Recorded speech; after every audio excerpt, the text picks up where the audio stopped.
ABN Marathi news मध्ये आपल्या सर्वांचं स्वागत आहे। ताज्या बातम्यांसाठी एबीएन मराठी न्यूजला सबस्क्राइब। अक्कलकोट रस्ता एमआयडीसीतील विकास कामाचा मार्ग मोकळा। आमदार देवेंद्र कोटे यांच्या उपस्थित मंत्रालयात उद्योग सचिवासमेत बैठक। अंतर्गत रस्त्यासह विविध प्रश्न लागणार मार्गी। अनेक दशकापासून प्रलंबित असलेल्या अक्कलकोट रस्ता एमआयडीसी आणि ओढगी रस्ता एमआयडीसीतील विकास कामांचा मार्ग मोकळा झाला आहे। आमदार देवेंद्र कोटे यांच्या उपस्थित गुरुवारी मंत्रालयात उद्योगमंत्री उदय सामंत यांच्या दालनात उद्योग विभागाच्या सचिवासमेत झालेल्या बैठकीत दोन्ही एमआयडीसीतील विकास कामासाठी विशेष बाब म्हणून प्रस्ताव पाठवण्याच्या सूचना उद्योग विभागाचे सचिव डॉक्टर पी अन्बलगन यांनी अधिकाऱ्यांना दिल्या। जिल्हाधिकारी कुमार आशीर्वाद या बैठकीस दूरदर्शन प्रणालीद्वारे हजर होते। अक्कलकोट रस्ता एमआयडीसी आणि होडगी रस्ता एमआयडीसीमध्ये मूलभूत सुविधांचा प्रचंड अभाव आहे।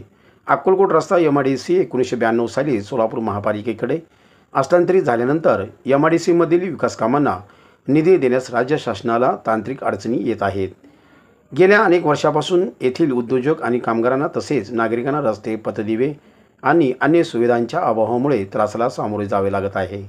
याचा थेट परिणाम उद्योगावर होत आहे। त्यामुळे या दोन्ही एमआयडीसीमध्ये मूलभूत सुविधांची पूर्तता करावी अशी मागणी उद्योजकांकडून वारंवार केली जात आहे।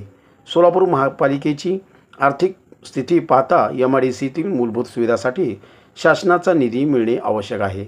यावर उपाय म्हणून शासनाने त्वरित मार्ग काढावा अशी मागणी आमदार देवेंद्र कोटे यांनी या बैठकीत केली।